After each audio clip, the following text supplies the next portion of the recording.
আসসালামু আলাইকুম। কৃষিকাজ আমাদের রক্তে। আমরা কৃষক ফ্যামিলির সন্তান। So what ever we hire, farming is part of our life. প্রত্যেকটা জায়গাতেই আমরা কৃষিকাজের একটা ছাপ রেখে যেতে পারি। আজ আপনারা একটা দেখবেন কৃষি বাগান বিদেশের মাটিতে।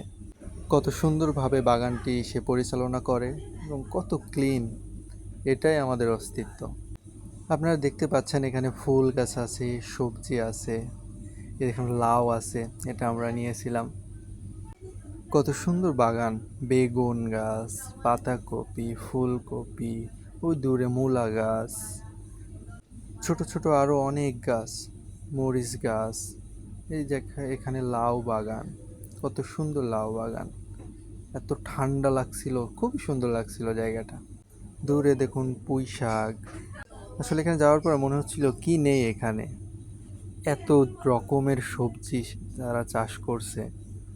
এটা পাপুয়া নিউ গিনিরই একটা জায়গা, ওখানে বা দোকানের পিছনেই এরকম বাগান।